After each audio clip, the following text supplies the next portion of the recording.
Okay, good afternoon, everyone. So pleased that you could come join us today for our Safe Return to Work Town Hall hosted by the Gallaudet Staff Council, GSC. Thank you so much for coming and joining us today. And thank you for submitting your questions. Those are essential that we answer all of your questions. Hopefully we will do that. And that is our plan today. So I just want to say a few things before we proceed. I'll start by saying the captions are live. We also have voice interpreter. So if you want to see the captions, you'll need to turn them on.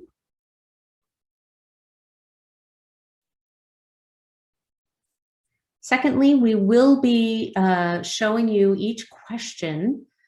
And if we do not have an answer at the moment, we'll hold off on that question and answer it at our next town hall meeting. We'll also update you on any questions from the past. Everyone is welcome in this webinar, Clare Center staff, as well as Gallaudet staff. And here we are going to be answering questions regarding Gallaudet staff. So please, if you are from the Clare Center, hold your questions for the Clare Center Town Hall. Please put your questions in the Q&A, not in the chat, so that we are able to track your questions for our live Q&A. And I see that my video, okay, it's now focused. My apologies, there are no anonymous questions. Please do include your name. If you would rather ask anonymously, please contact your GSC rep. You can take a look to see who that is, and you can contact them. They can ask the question for you, or you can ask someone else to post that question for you if that is what you'd prefer.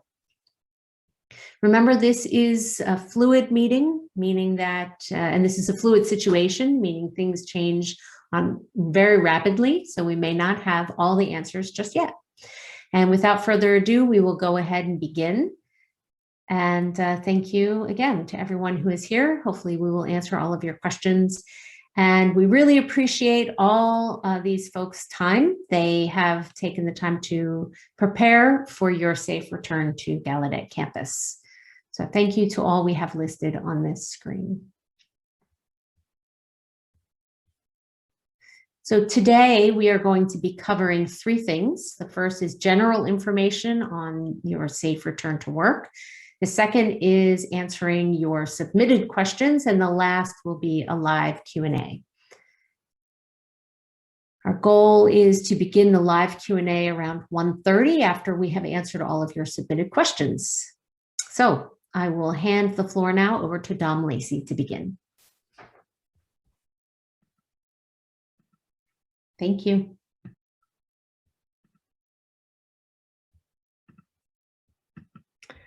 All right. Hello, and thank you, Nikki, for that. Hello to everyone who's joining us here this afternoon. We hope that you have got off to a good week here.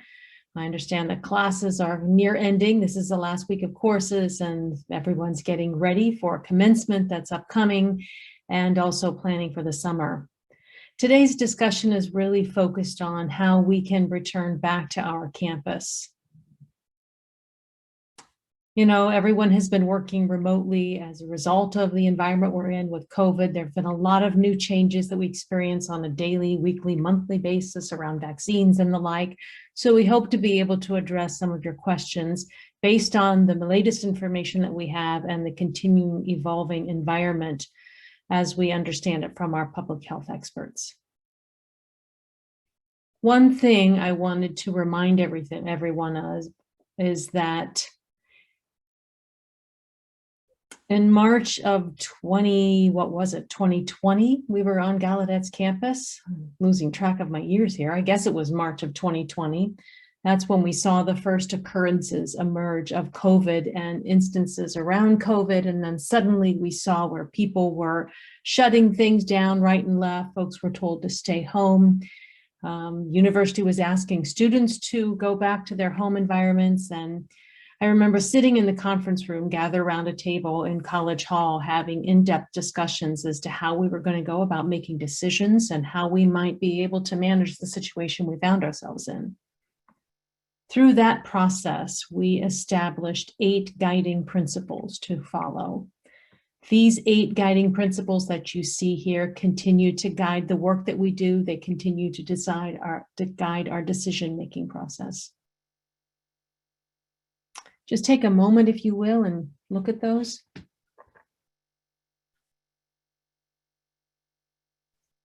The key here is that we want our community to be safe. We cherish and value every member of our community. We want to ensure that equity is in place so that we meet everyone's needs. We have open communication available to everyone. We continue to promote messaging bilingually so that it's available to our community. We value your innovations. We value your ability to adapt to the ever-changing environment. We want to continue to provide ongoing access to academic learning. And then finally here, we're all in this together.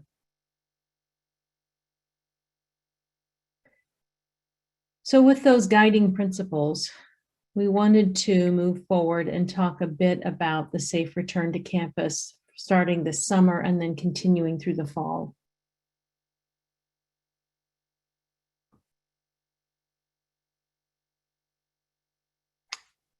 So the COVID team, and of course we have our public health team that's providing support, are looking to make some decisions around policies that we have on campus and really to understand best how we can begin bringing people back to campus.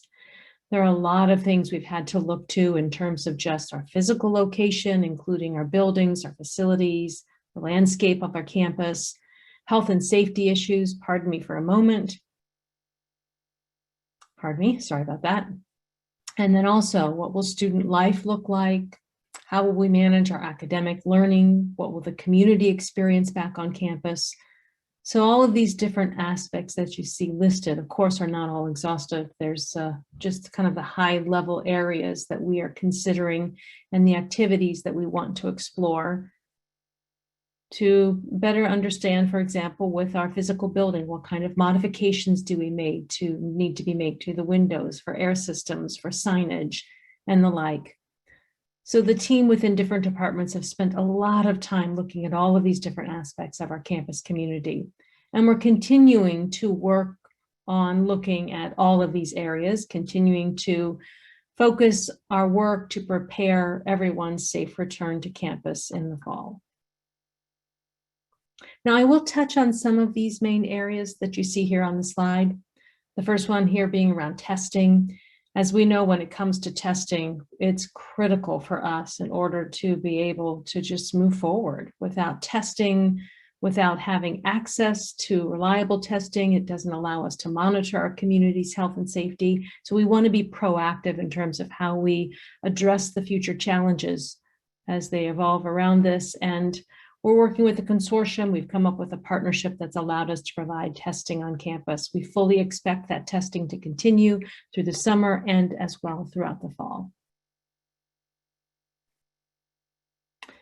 The availability of PPE and distribution of PPE is something else we've looked in. If you remember early last year, it was very difficult for us to get access to that PPE. People were purchasing them off the shelves. And so now the supply chain has improved to the point that we have more access to these products. We want to have clear bendable masks available for members of our community. We do have them available, as well as other kinds of cleaning supplies, sanitary supplies, plexiglass protectors, so that we have things available in our public area. We're currently now setting up just creating public areas where we can add signage and materials and plexiglass so that people can come back to campus and feel secure in doing so.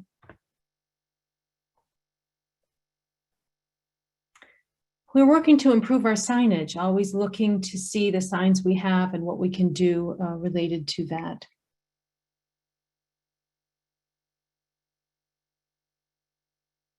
Another area we're looking into is that of technology. When we initially asked everyone to work from home and go back to their home environment so that they could work remotely, we had to shift the way we do work and look at our technology infrastructure to make sure we had available technologies to support people's work, for digital learning opportunities for our students to be made available, technology for our employees and staff so that they could do their work remotely. And we were very successful in many areas, and yet we continue to work to improve as we learn and understand other areas where we can shift our attention to. We were able to launch our ServiceNow health assessment app. And we're also using that testing app as well. We're looking to see how we can streamline that process a bit more for the fall so that we can just make it a better experience for everyone. Let's see what else here. We're also continuing looking to see how we might improve our communication, our training and information that we can make available to the community, using channels such as Zoom and websites to communicate the essential content. We're looking to, look to our Gallaudet Way Forward website so we can look at the new Gallaudet Way Forward website that was recently just launched, such that information is easier to find and locate in one central location. Information for staff, faculty, and students will be there, and we'll continue to adapt and add information as we come across it and learn more. And if individuals are interested in learning more about what is involved with the situation, they can find that on the website. And last, but another point to add here is I know that there's been a lot of messaging around HVAC concerns, and we'll be talking a little bit more about HVAC later on in the presentation. So we'll get into more detail on that in a few moments.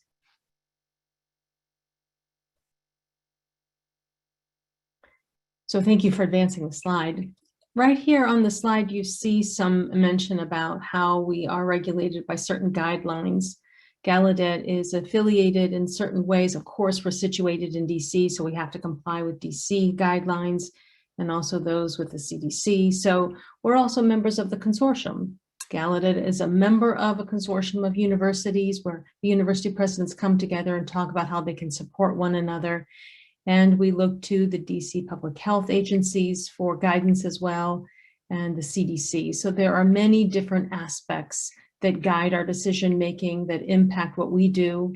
Again, one being the consortium, DC Public Health, and/or the city of DC also factors into our decision-making. When it comes to the CDC has asked all universities, or DC rather, DC, the district has asked all universities to submit our opening plans, because we are wanting to operate within the local community. So we've been able to have conversations with the city to have them review, look at our plans and approve them. Once we get that approval, then we're able to communicate that information to the community at large. So there is a process in place that we have to work with the city and different organizations and agencies outside of the Gallaudet community in order to be in compliance with those rules and guidelines. Okay, thanks for advancing that slide. I did want to touch a bit here on quarantine and isolation policies. We just released some new information that was recently approved by DC. The main point here is that if you are vaccinated, there is a bit more flexibility for you in terms of the quarantine rules and policies that might apply, as opposed to individuals who are not yet vaccinated. Those not vaccinated individuals would have to comply with the policies and rules around quarantining. You know, I know one of the biggest questions we get related to this is people saying, if they've already been vaccinated, why do they have to follow this 90-day limit after you've been fully vaccinated, and then you have to go back to follow quarantine restrictions again? We're tracking the science, we're tracking the guidelines from the CDC, and you know, as the science and DC guidelines change, we as well will continue to work with the city, with the district, to adapt and adjust our policy in regards to quarantining. All right, let's move to the next slide. So I wanted to move to the topic of HVAC. Thanks to the work of Liz Brading and her team, they have spent a lot of time and focused energy on determining how we can make some improvements to our HVAC systems. The team's also undergone some changes as well recently. The CDF, the Campus Design and Facilities team, have been able to bring on board a company called ABM. They specialize in ventilation and HVAC areas, and they will be looking very closely and already have begun the work of identifying and looking into our systems and our filters, doing some initial testing of our HVAC systems, just to see what those test results look like, to see if we need to perhaps upgrade certain features, and then to determine what additional modifications might be needed or what recommendations they can make to us so that we can continue to improve air quality in all of our different buildings. This is an investment that Gallaudet is already committed to making so that we can improve our HVAC systems, not just now, but as we look to the summer and to the fall.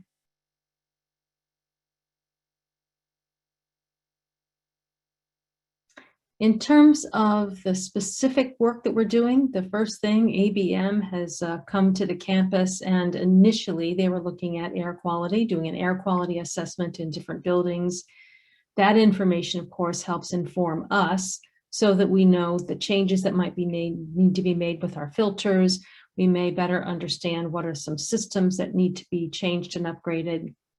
So having that data there, recently we were able to just implement some of those recommended changes, and they're now doing another air quality assessment after the implementation of changes, giving us further recommendations should we need to do further upgrades or other changes in order to verify the safe air quality. So this will be an iterative process. They will continue to monitor, continue to test our systems, analyze the data, and will continue to make improvements and upgrades as that happens. All right, next slide here. The last point related to HVAC is around the fact that ABM and Gallaudet are tracking all of the different guidelines and recommendations from the various agencies and organizations, the CDC, the EPA, and the ASHRAE.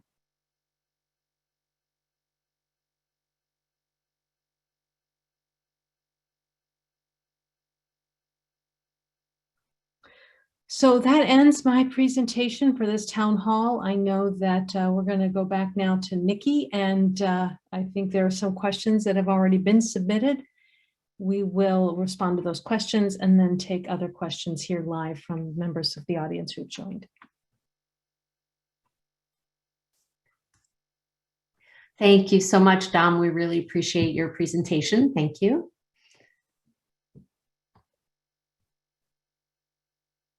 All right, we're going to hand the floor now over to answering your questions. And if you have additional questions, maybe about Dom's presentation or other, please put your questions in the Q&A, and we will then follow up and expand as needed. So we're going to begin with questions in regard to the vaccine. So we're going to have Dom Lacey again answer some of these questions in regard to the vaccine. Is that right, Dom? Okay, great. Welcome back.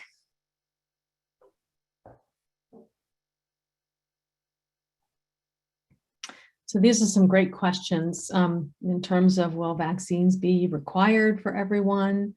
What's going to happen with this requirement or not? What I want to share with you again is that we are looking at our COVID guiding principles as we make various decisions. We've already begun conversations around this topic, and we will look at different recommendations. And also at the same time, we're having conversations with the city of DC and hope to be able to make a formal announcement on what Gallaudet's approach will be as it relates to the vaccinations.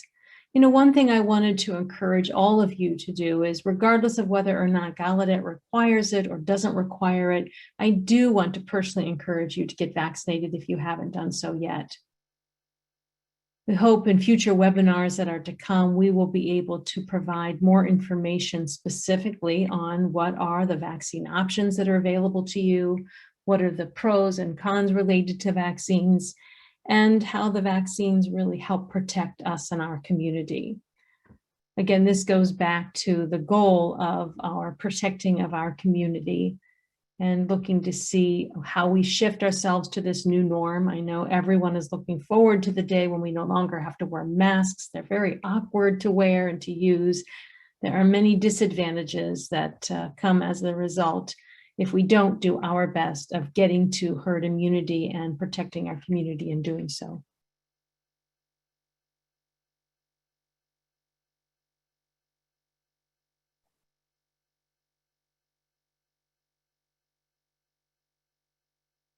Okay, I guess we'll go to the next question.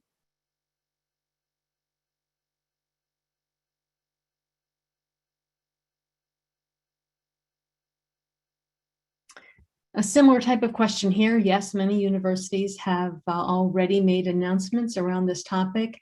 Gallaudet is in the process of looking at this. We hope to have an announcement coming out soon. More information will be forthcoming related to the vaccine requirements. All right, we'll move to the next question.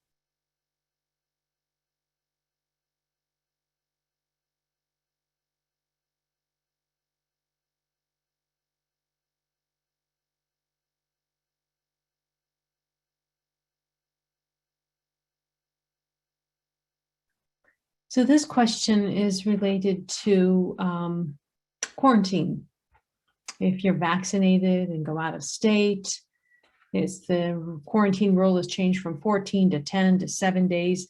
We've just recently announced new guidelines around quarantine, stating the rules and policies relating to when you have to quarantine. You may remember that the CDC and also the district here continue to change those guidelines and rules. Our policies are in line with what the city has already announced, and so our new policy was approved by the city of DC.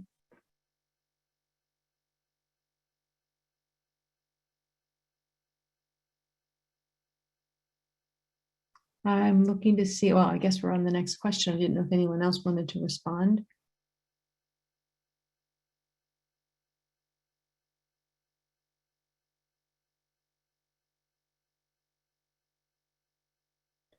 Well, that's a long question, but maybe if I can summarize it for you, it speaks to the issue of people who have been vaccinated and the 90 days have come and gone. The question is around why do we have to continue to follow the quarantine policies just because we're past the 90 days? Again, I just want to acknowledge that right now, the time frame being as it is, it's really a period of time where we're continuing to learn and adjust and adapt what we do, looking to the city as well as the public health officials in the city and the CDC to make our decisions. We're hopeful that that 90-day mark or that limitation will eventually change, and we'll be able to expand the time period to make it a little bit longer from when you were last vaccinated. But I know different medical professionals are looking at professional boosters and what the implications of those are. We don't have the answers yet. I don't fully expect that this policy may change. We may be able to expand the period of time from 90 days to additional days being added. That might be the case, but I can't give you a specific answer right now. And also, one thing that I did want to share with you is that we have already submitted requirements to the public health folks in DC, asking that we have that 90-day time frame removed and asked if we might get a waiver around that. Again, more conversations are to be had around that particular comment. All right, so I think Dr. Wooten showed up here. Was there something further you wanted to add, Alicia?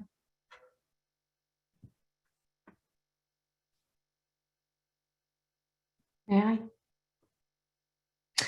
Yeah, so Dom really already said this, but I just wanted to clarify that the DC Health just removed the 90-day timeframe from their policy. And so public health will be submitting our plan, and if it's approved, then we will take off that 90-day time frame for those who have been vaccinated. So Wow. that's the update. That's great news. Things happen so quickly. That's the latest update we've just gotten here. All right, let's move on to the next question.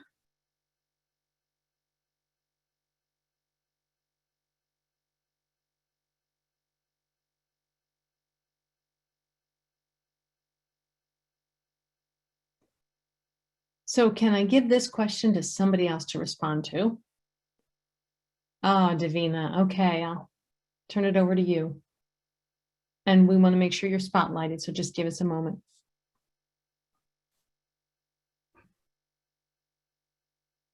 Are we good?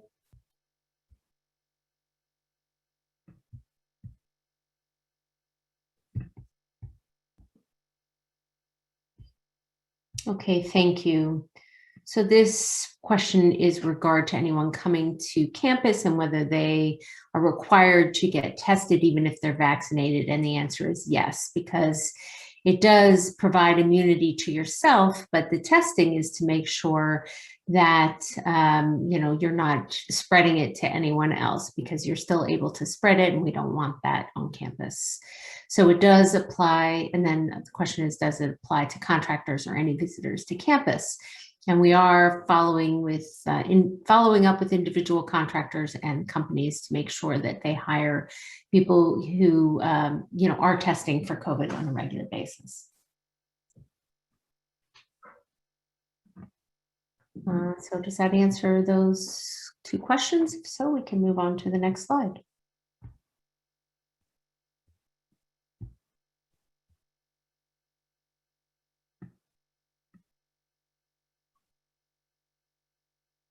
I think Alicia or someone else can come answer this question. I'll take it. Okay, great.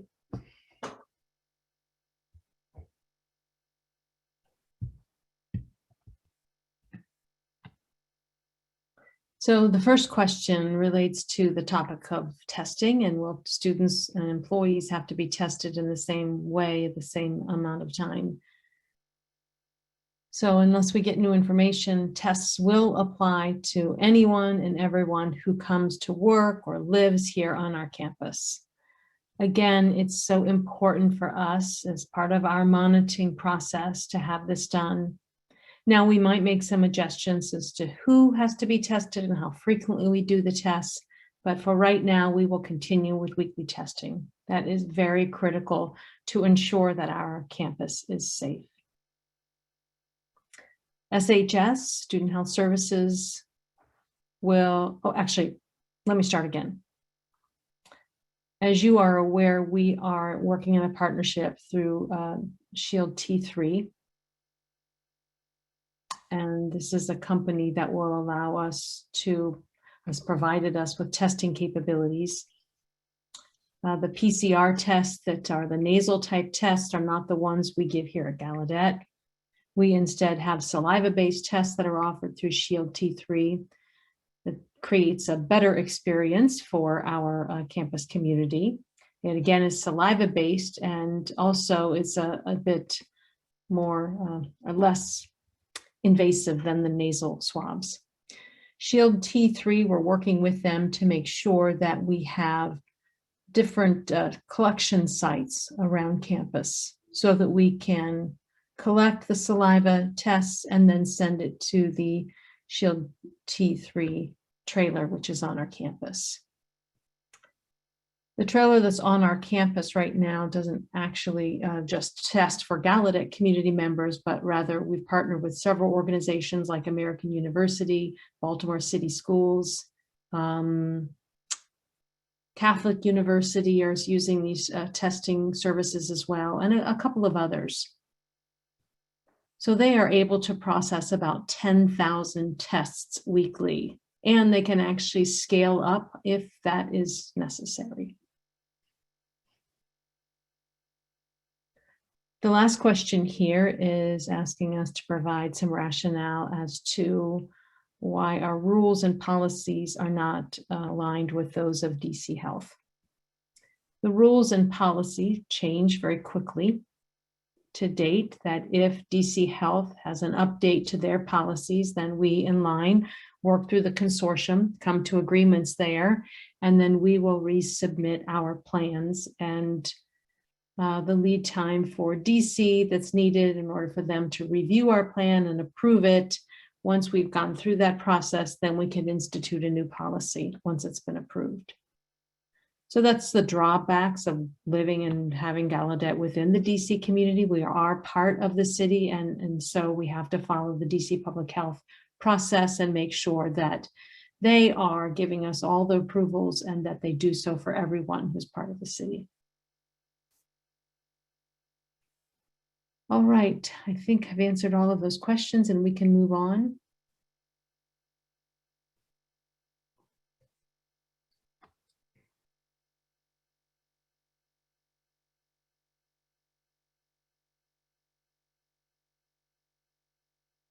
It's a great question here related to self-help assessment forms.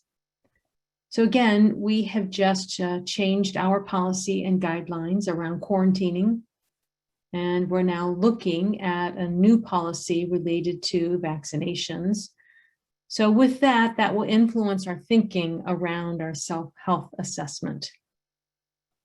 As we bring more people back to campus, that will certainly influence how we're thinking about our self-health assessment, and we're looking to technologies to provide the support and management of the flow of people who are entering our campus and who are leaving. So I'm sure that we will continue to make improvements and evolve that process as time goes. As of right now, we still are asking people to complete that self-health assessment form.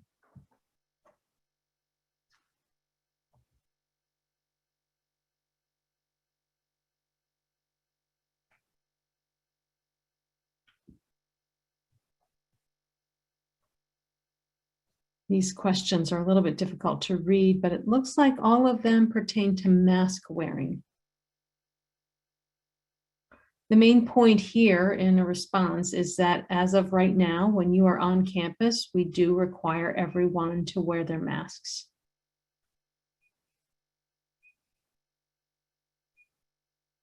We are looking to see whether or not we're able to have a certain percentage of individuals that we achieve who have been vaccinated. And if we hit that mark, we may be able to allow for more flexibility.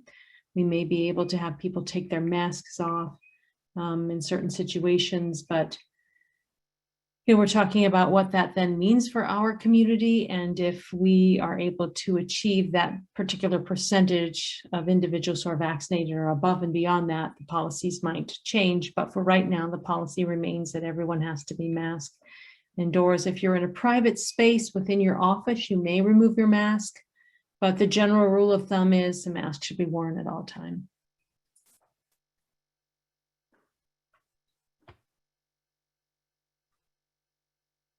All right, next.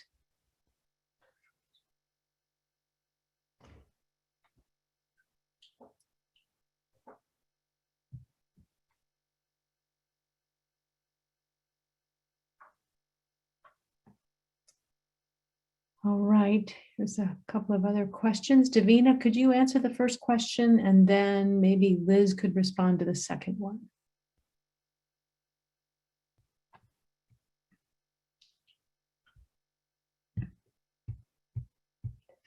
All right, so this question is in regard to the cleaning of offices and classrooms and how often the facilities department will be cleaning, daily, weekly. So right now, our team, the cleaning team and the transportation team, we have assigned them to each office on campus. So Clare Center, as well as the Gallaudet side, so each building and each room. We will make sure that they all are ready for staff to come back. And then there will be inspections to make sure there's no water leakage or damage that has happened since it's been empty for a long time. And then we'll put in work orders to fix those if necessary to prepare them for your return. Now, related to what we'll see when everyone is back on campus. The cleaning teams will be spreading out. Historically, this has been a smaller team, and we need to clean all the buildings on campus. And so we are doubling the size of our team in the fall. Also, for daily cleaning procedures, we will be requiring everyone to contribute to that effort because it's really important to know, that this is a collaborative effort to make sure that everyone's offices are clean, and it's going to require everyone to keep their own space clean, because at the end of the day, we just want to make sure that, every surface is 100% clean, that you use wipes, cleaning wipes, or whatever is necessary to keep your space clean. And we will roll out procedures for everyone before you are back. So we'll be very clear about which spaces you'll need to keep clean and which facilities will come and clean for your team. So it's a collaborative effort, and we will work together on that. And I think the next question is for Liz.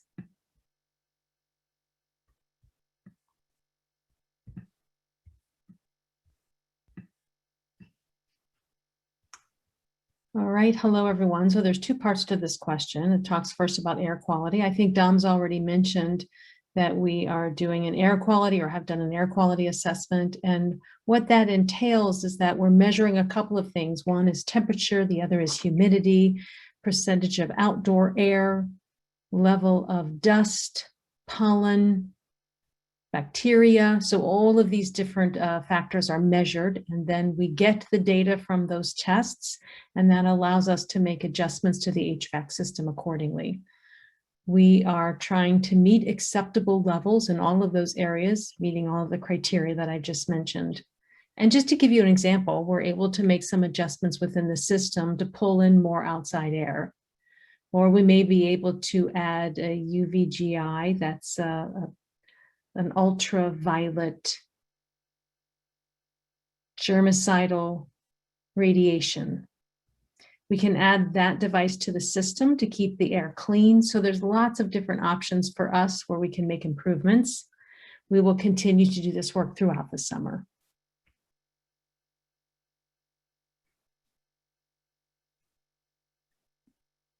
Okay, we can move on to the next question.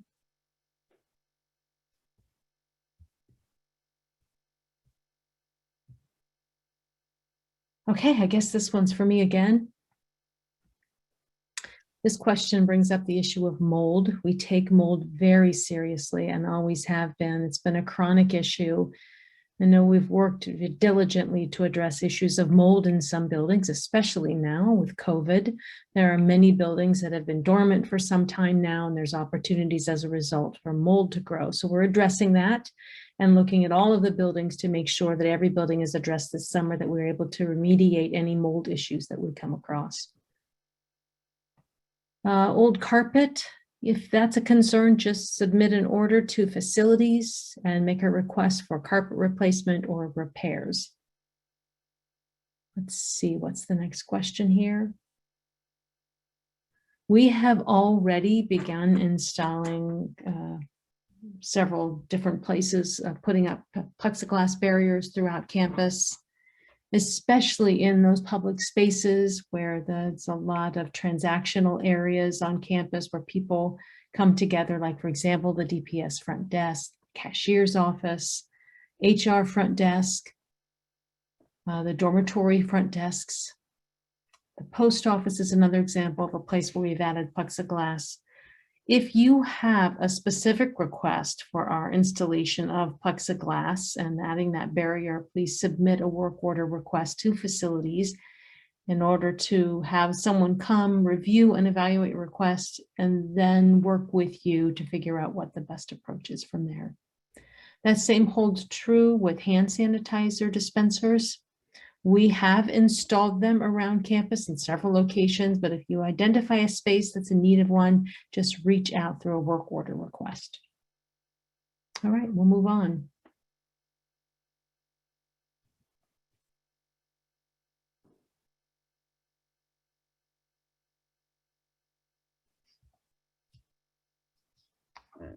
So I'll give you a moment to read the question before I respond.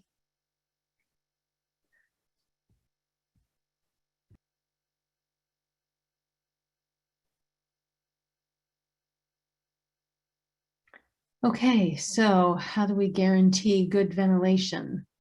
As I mentioned earlier, we are making necessary adaptations and changes to the HVAC system so that we do also a post air quality assessment to make sure that the air quality level is acceptable, that we have enough outdoor ventilation that's meeting the EPA, the CDC, and the ASHRAE guidelines. So if for any reason we are not able to meet any of these standards, then we'll add different technologies in order to make upgrades, and this will be an ongoing process. In the Q&A, there was a question about, how we share information, and we do plan to periodically share updates with what's happening in each of our buildings. We'll be talking with specific departments who are housed within buildings and sharing with them updates, so you'll be aware of what's happening.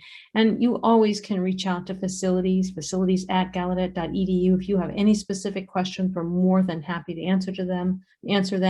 We're as transparent and want to be as transparent as possible. Now, specifically to Dawes House, we have brought in an engineering team to review the entire system within Dawes House, including electrical, fire protection, HVAC, everything within that building, because it is an older building. And they are going to help us decide what improvements need to be made for that specific building. Okay. HEPA filters. So it's not just adding HEPA filters, but if we think about the HVAC system, if we have it meeting all of the requirements and ventilation requirements, then we don't need to have the HEPA portable filters in place. That may be recommended in places like, doctor's office or places where medical personnel are at high risk of getting COVID-19. That would be a place where you might have a HEPA filter. Okay, we're ready for the next group of questions.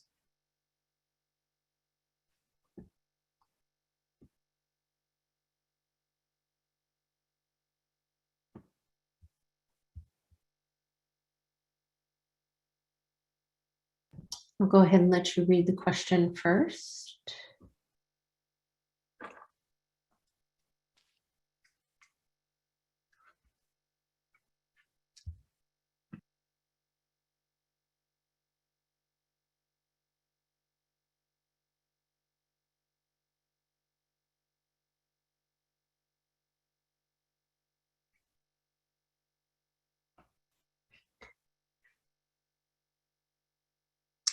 So we've had several questions in regard to remote work and flexibility in terms of opportunities for our workers. So this question actually focuses on two different parts. The first part is whether remote work can continue in the long run. And secondly, if people have moved because of the pandemic, if they're required to come back to work, DC is, and really the whole DMV area is a very expensive area to live. And so the question is, will people be penalized if they don't come back to work and they stay working remotely? So in general, our thinking about remote work is that we aren't going to make any definitive decisions about whether people will continue working remotely or not in the long run. But moving forward, so here forward and the next few months, we will continue learning and adapting and looking at what the impacts are to the community, because there are different levels of impact. So for some people, they have childcare, so they need to stay home. Others are taking care of their elderly family members. So, those things impact their ability to come to work, whereas they were able to come on a daily basis in the past. Secondly, we do acknowledge that the leadership team, and the leadership team also acknowledges that the DMV and the cost of living here has produced some issues for our workforce. So the leadership team has already begun having the conversation about what Gallaudet can do to provide more support and more information will be forthcoming to the GSC specifically about the fall and what Gallaudet can do to provide better options for rent and so forth. So that conversation has just started. It's early conversations. Now, in regard to remote work and flex work, our goal right now is that by January or the spring of 2022 that we have a proposal on flex work environment and remote work and what that will look like. So each division leader will be working with various departments to identify what the needs are for that specific department, specifically for the student experience and for the work that needs to be completed. And that leader will work with each individual and their personal challenges to agree on what should be the, what the work environment should look like, whether they stay at home and work or whether they come on campus maybe 2 or 3 days a week, et cetera. So the division lead will work with each department to make that determination. Over time, we will have more discussions about what works and what doesn't work. And one thing that we've been, we really want to emphasize to Gallaudet is that the Gallaudet promises that we are a bilingual community. And so then the question is, those of us who work at Gallaudet, what is our unique contribution and role to that language vibrancy and the language vibrancy of the community? Because we do need to balance the needs to support that language vibrancy on campus and at the same time support the unique needs of each employee. So between now and winter, we will be looking at what is working and what isn't working, and we will be using that information to inform our decisions and how we can develop a policy and some guidance for the teams so that we can support the needs of our community and what our community is asking us for.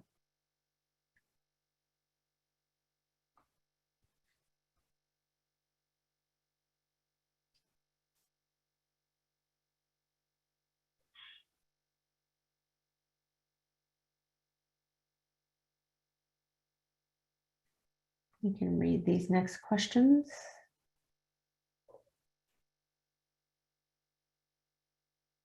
I think these two questions are similar to the question I just answered.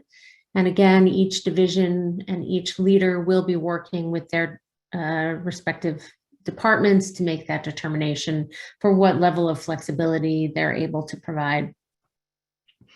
And, we are, first of all, supporting the student experience, supporting language vibrancy and the need for collaboration throughout various departments. So keeping that in mind, these decisions will be made. Next question.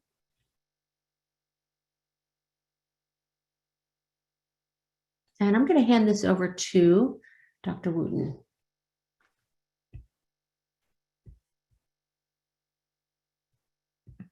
Okay, perfect. I know some people have been asking questions that are very similar to others.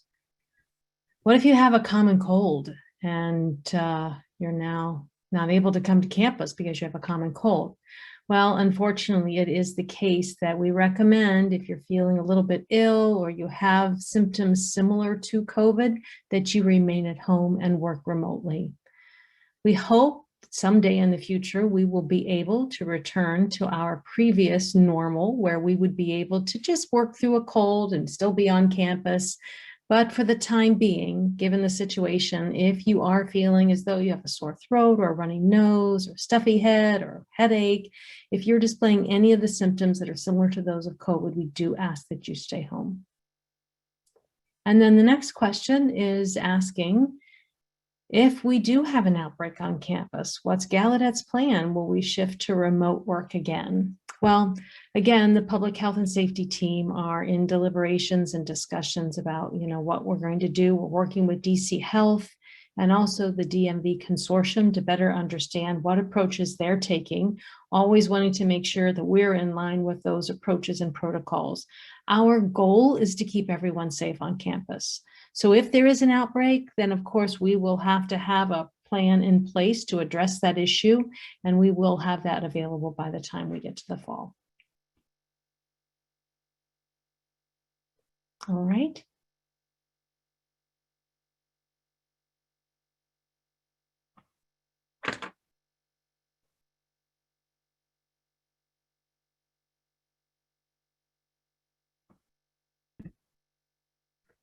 All right, I'll let you read this question.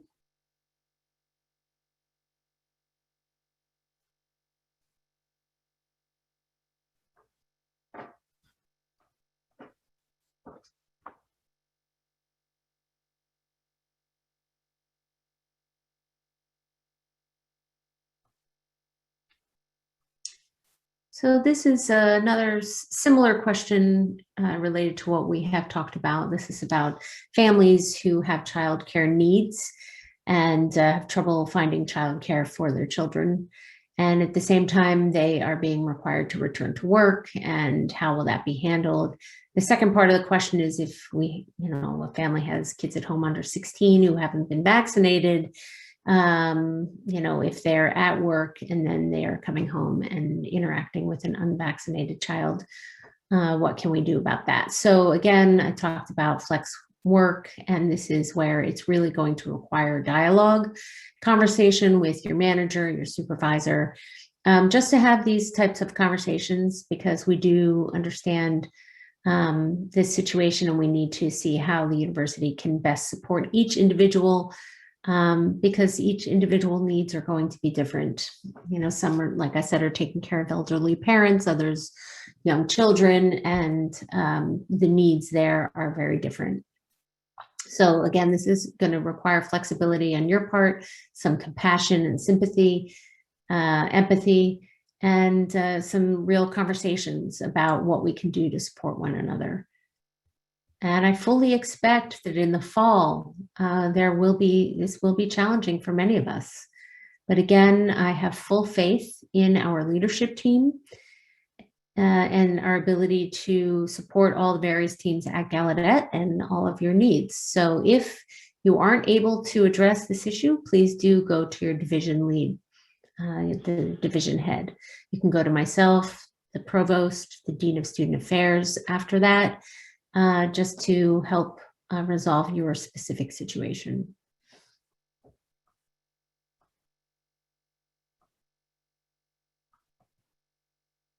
Next question, I'll give you a moment to read.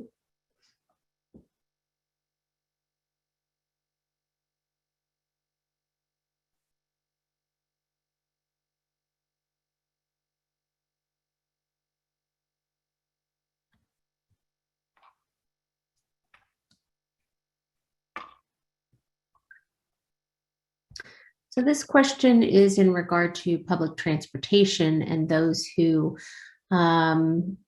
take public transportation, or those who have some anxiety about using public transportation to come to work, as well as some anxiety about those who are using it who may not be vaccinated. So again, have those conversations with your supervisor or your manager.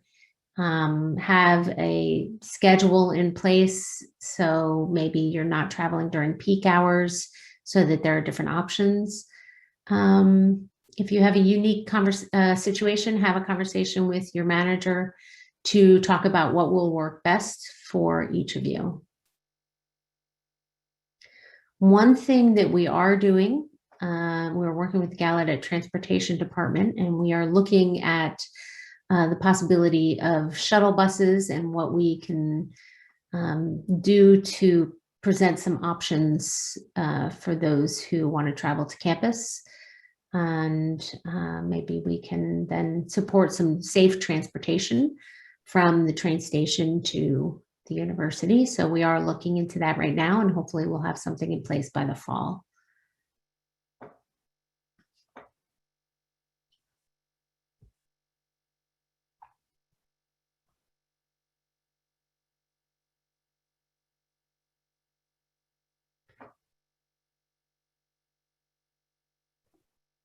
Okay, and this question is in regard to those who commute and how the COVID access protocols will be implemented.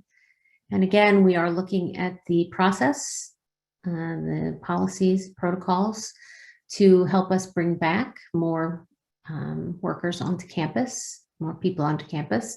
And we're looking to streamline the front gate access.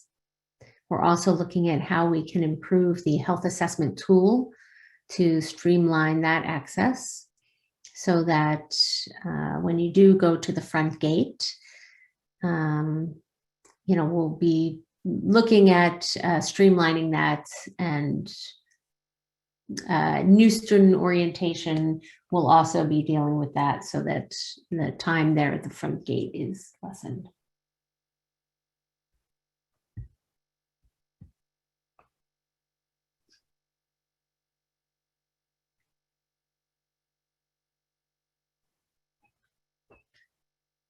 And Davina, do you want to answer this?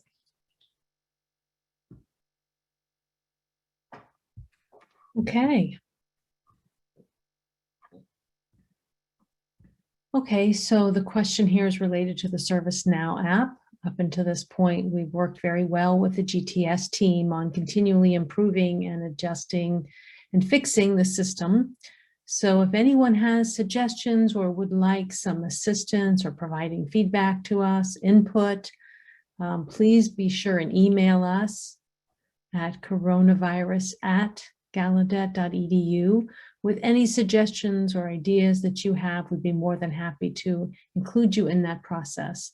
It is very important that we incorporate everyone's perspective so that it is, really adapted to the user experience.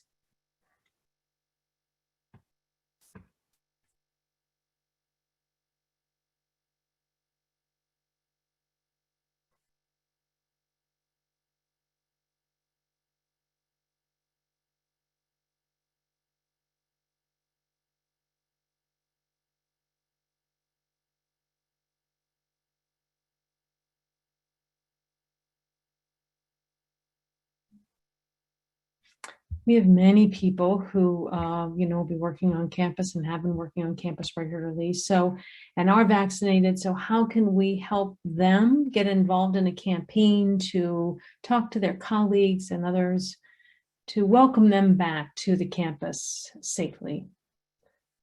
Well, there's several ways to do this. One would be to just get involved.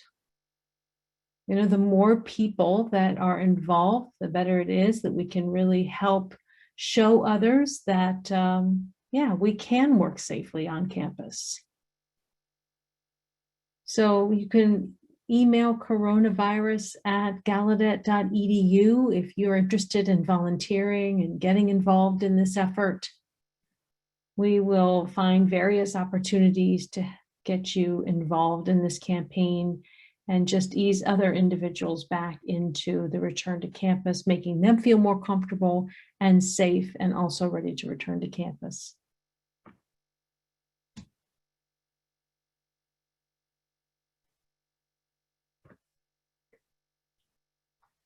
For the next question, I think that, not sure who, oh, there we go, Travis.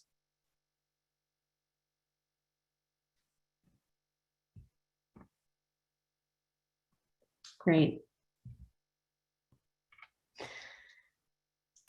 All right, so this is Fall Homecoming of 2021. And homecoming is actually still on as scheduled.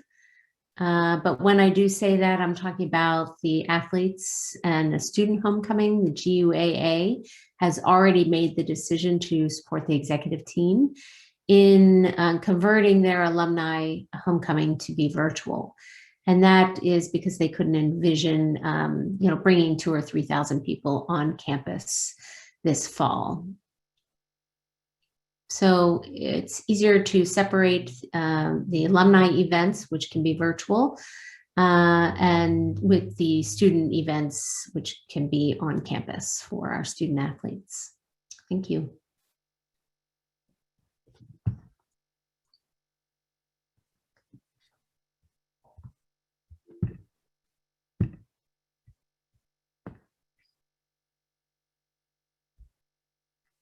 All right, on to parking permits and what we're going to do about that. This is a great question. People are obviously excited about coming back to campus already. So right now, all of our parking permits are to expire on September 30th. We will provide a grace period of 30 days beyond that September 30th date, allowing people the opportunity to go ahead and pre-register, fill out all the necessary forms related to your vehicle, and encouraging, of course, everyone to register your car with DPS, and doing that before the 30th would be strongly encouraged. That would just help with this process.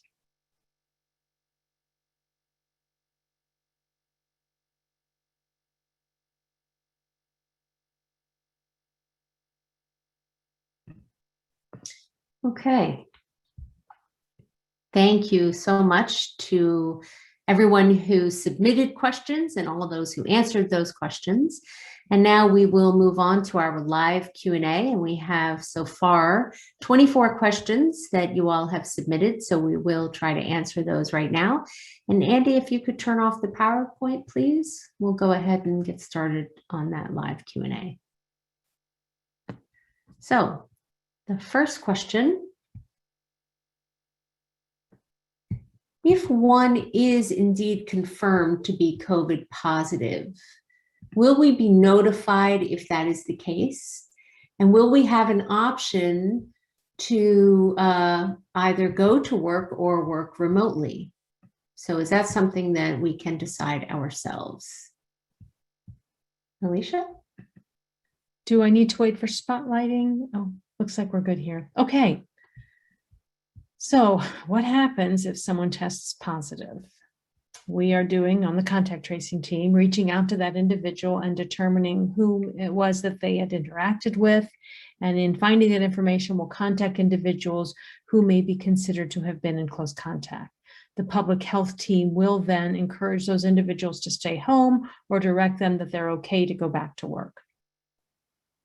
So your question pertains to if you make that decision on your own to stay home and work remotely, or if someone else has to do that for you. As Dom has mentioned, you will need to work within your division to determine what's the best case scenario, should that be the case. But again, if you're in close contact with someone, the public health team will let you know what to do if you are at risk for getting COVID yourself.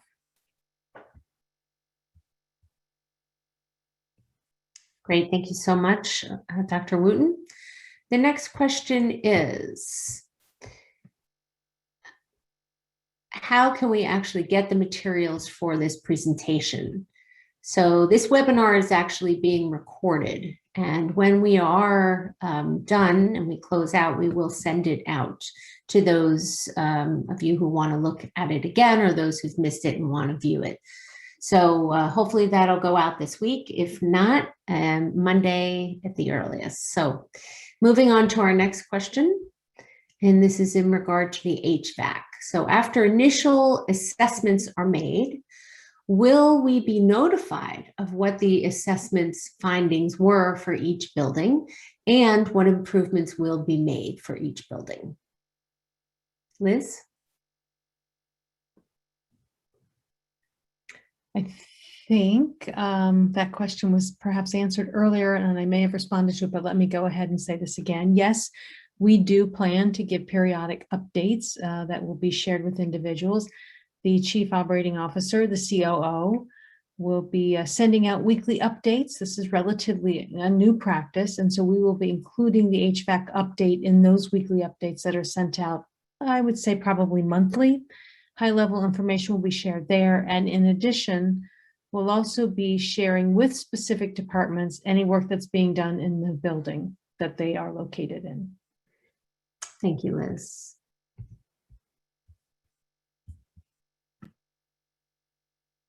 Okay, our next question.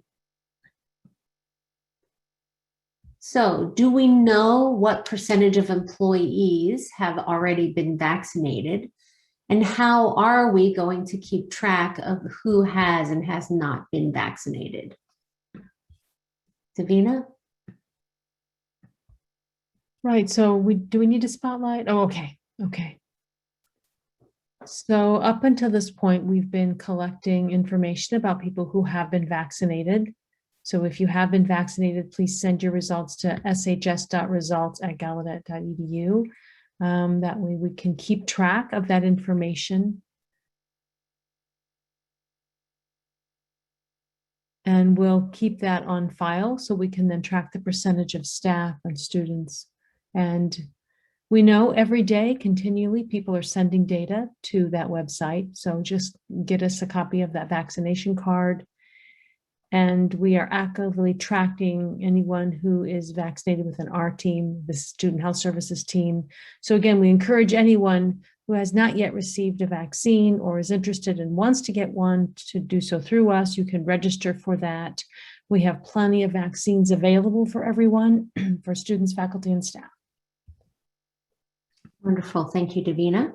I want to just emphasize that once you're vaccinated, please do send that to shs.results@gallaudet.edu as soon as possible. Thank you. All right, our next question. Is there a specific date to return back to work? Dom? So should we answer maybe tomorrow? Tomorrow is the date? No, in all seriousness.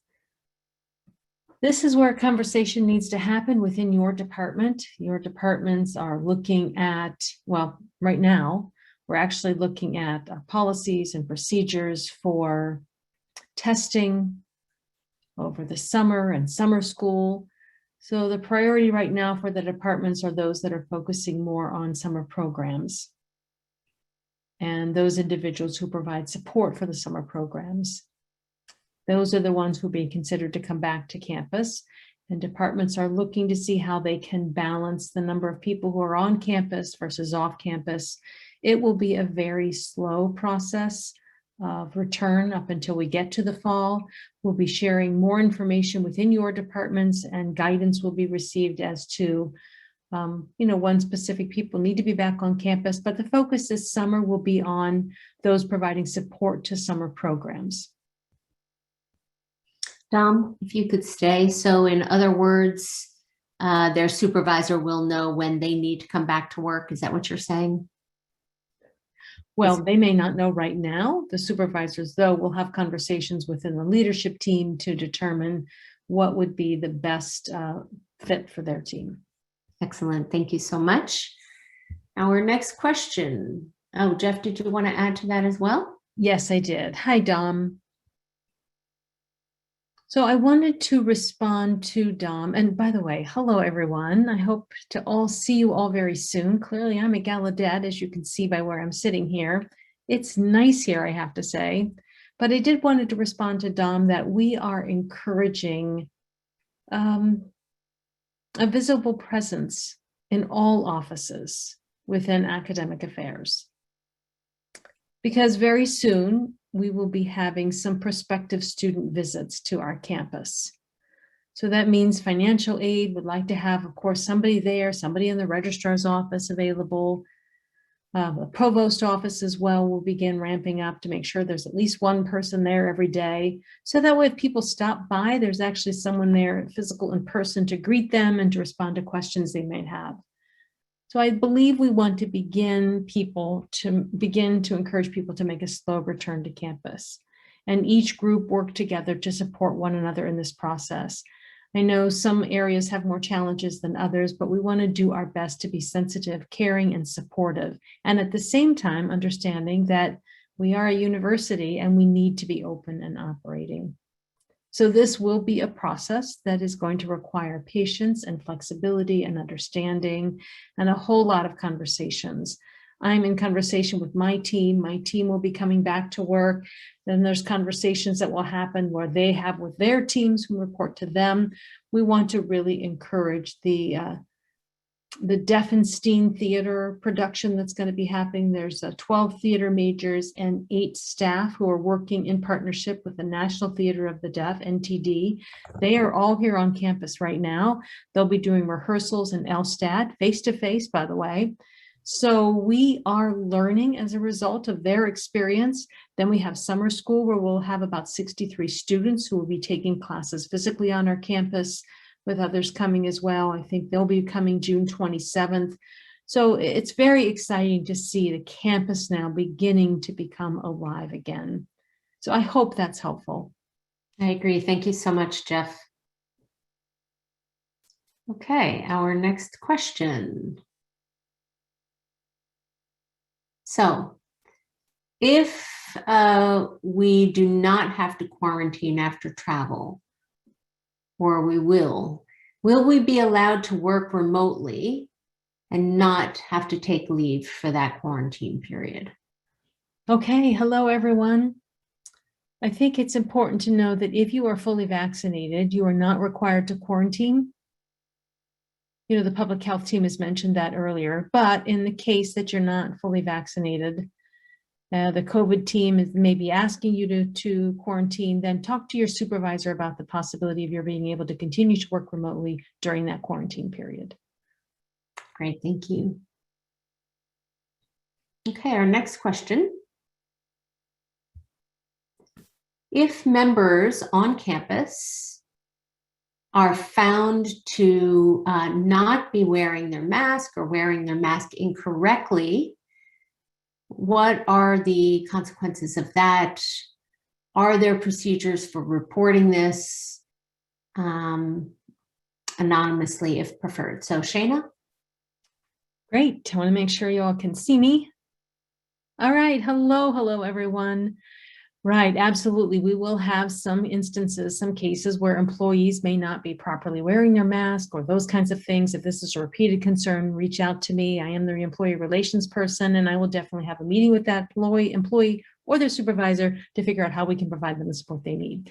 We have just released guidelines to supervisors just this morning, in fact. We will definitely be sharing that with a broader community for all employees. HR will make an announcement listing out all of these things. Should this happen, here are the consequences. All that will be detailed. And if there's a student in violation, don't communicate that with us. Go to the SRAP for that. We're focused on employees only. For student issues, go to the SARP. Thank you so much, Shana. Sure enough. All right, our next question.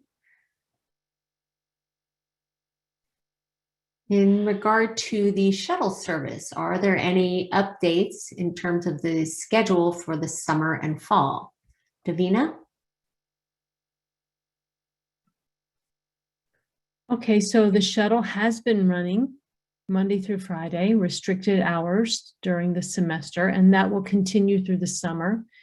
As we see more and more people coming back to campus, we will update the schedule as we get closer to August and then go back to the normal schedule in the fall. Great, thank you. Okay, I'm looking at our next question.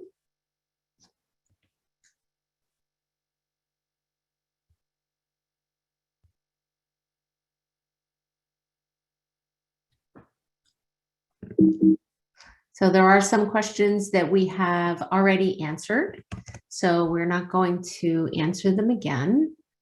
And so we need to figure out which ones will be next.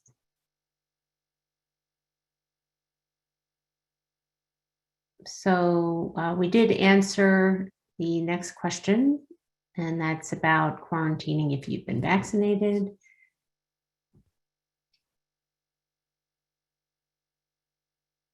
Alicia? Don, did you want to respond? No, it's all you.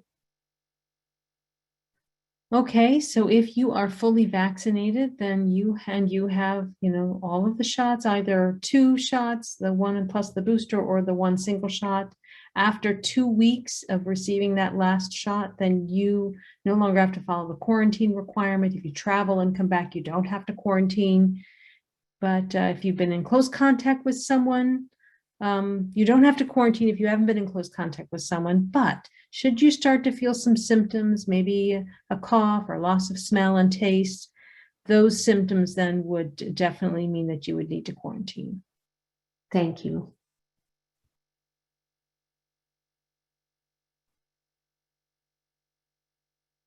Another question is, if I am vaccinated, do I still have to take COVID testing on a weekly basis? Oh. Dom, let's wait until you're spotlighted.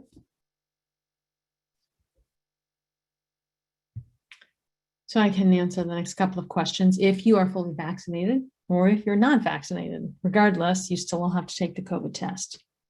Again, it's all part of our monitoring process. We want to make sure we continually monitor people, ensuring that we're always proactive in our approach and we can catch any issues early on, so that way we can avoid an outbreak and respond appropriately. Makes sense. Thank you. Okay, our next question. And this may be for you as well, Dom. So we are required to test weekly. Will that have an impact on Gallaudet's finances, or do we have special funding for COVID-19 testing? Well, that's a great question. The costs related to COVID tests, of course, are ones that the university incurs, but there's a couple of things you need to know about this. The consortium did receive grant funding to help us cover some portion of those costs related to COVID tests. So certainly that helps a great deal. And then secondly, we did receive federal funds to Gallaudet, COVID funds specifically, that we're able to use these COVID-19 funds to help also defray some of these costs related to other COVID expenses or COVID-related expenses. Great, thank you. Okay, moving on to our next question. All right. So we've had some incidents where members of our community have been allowed to enter campus when they haven't done any COVID testing. So because they haven't done any COVID testing for weeks, this suggests that the DPS list from the front kiosk is not actually being compared in a timely manner with the data on who has been getting tested for COVID. So how will this be addressed? Davina?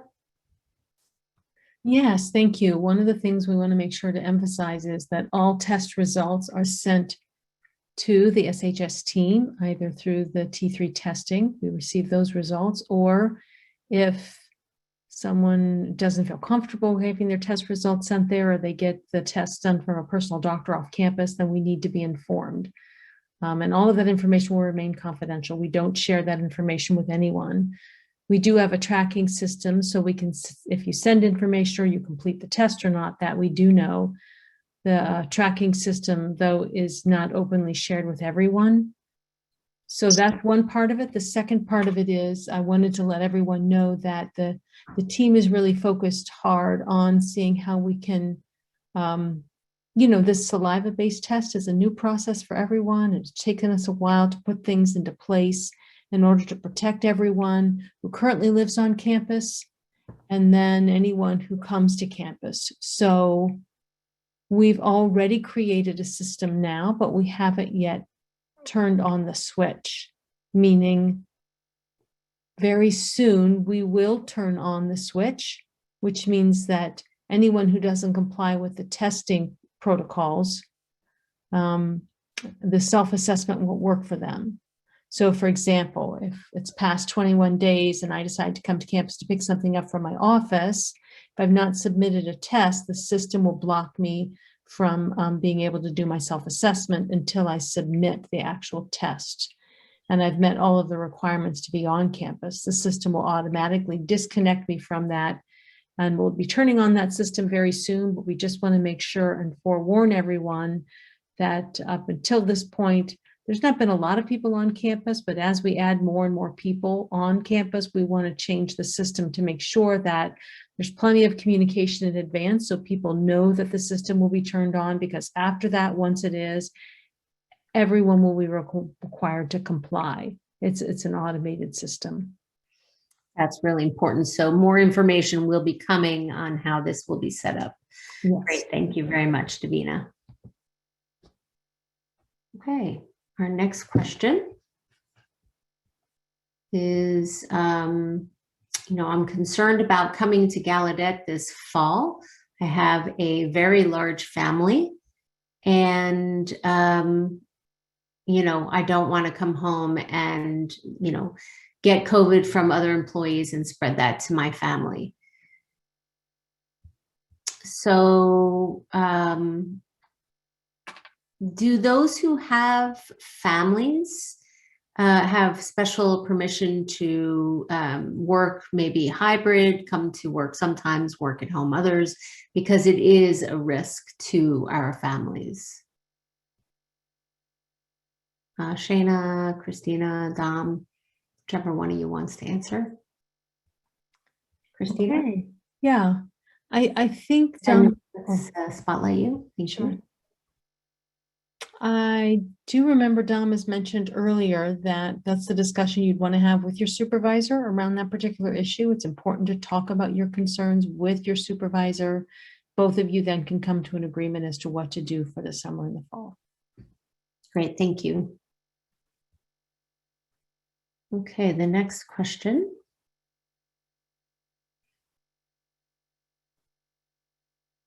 So why do events and gatherings of less than 10 people not need public health team approval, whereas those of 10 people or more do?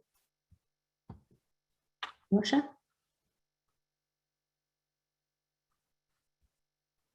All right, I'll give it a moment for the spotlighting feature to be turned on. Okay, so again, the public health safety team is following DC Health's policy, and their policy is such that it said if there's under 10 individuals gathered, you are not required to submit a safety plan. Above 10 would be required. And the reason for this is because it actually goes back to when we come together as a group, we see that that can be a super spreader event, and that's where an outbreak can occur.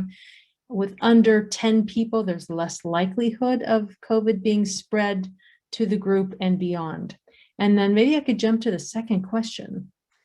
Right, and if people gather together for meals, what's the situation? For the summer, we still require and strongly recommend that you eat outside and remain 6 feet distance from other people.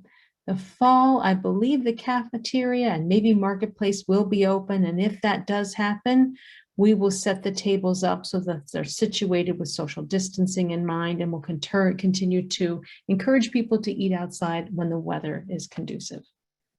Thank you very much.